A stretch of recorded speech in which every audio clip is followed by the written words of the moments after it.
നല്ല ആവേശമുണ്ട്. സാധാരണ കോർപ്പറേഷനിൽ അങ്ങനെ തിരക്കിവിടെ ഉണ്ടാവാറില്ല. പക്ഷെ ഇത്തവണ നന്നായിട്ട് ആൾക്കാർ വരുന്നുണ്ട്. പോളിംഗ് ബൂത്തിലൊക്കെ അത്യാവശ്യം ക്യൂവും സംവിധാനമൊക്കെ ഉണ്ട്.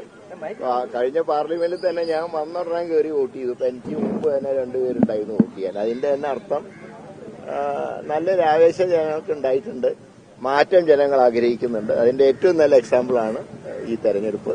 ഞങ്ങൾക്ക് എന്താ പറയേണ്ടത്, 100% വിശ്വാസം. ഈ തിരക്ക് ആർക്ക് അനുകൂലമാക്കും? ഇത് UDF അനുകൂലമാകും. കാരണം മാറ്റത്തിന് വേണ്ടിയുള്ള ആവേശമാണ്. അതുകൊണ്ട് തന്നെ 101% UDF ജയിച്ചിരിക്കും. BJP സംസ്ഥാന അധ്യക്ഷൻ പറഞ്ഞതേ ഇന്നലെ കോടതി വിധി വന്നിരുന്നു മേഖലയിലെ ദിലീപിന് വെറുതെ വിടുകയും ഇന്നിപ്പോ അടൂർ പ്രകാശ് പറഞ്ഞിരിക്കുന്നത് ദിലീപിന് നീതി കിട്ടി എന്നുള്ളതാണ്. അദ്ദേഹത്തിന് എന്താണ് ഉദ്ദേശിക്കുന്നത്? അതെനിക്ക് അറിഞ്ഞുകൂടാ. ഈ വിധിയില് ഞാൻ കാണുന്നത് നേരിട്ട് തെറ്റ് ചെയ്തവർക്ക് ശിക്ഷ കിട്ടി. പിന്നെ എല്ലാ വിധികളും പൂർണ്ണ തൃപ്തി ഉണ്ടായിക്കൊള്ളണമെന്നില്ല. ഇനി അതിൽ അപ്പീലും പ്രൊവിഷനും ഒക്കെ ഉണ്ടല്ലോ, അത് നടക്കട്ടെ.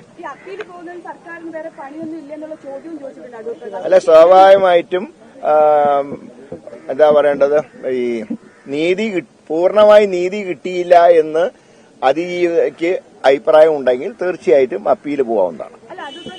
അല്ല, ഇത് രാഷ്ട്രീയമായിട്ട് ഇതിനെ കൂട്ടിക്കുഴക്കരുത്. ഇത് വ്യക്തിപരമായി ഓരോരുത്തർക്കും ചില ഇഷ്ടങ്ങളുണ്ടാകാം, ഇഷ്ടാനിഷ്ടങ്ങളുണ്ടാകാം.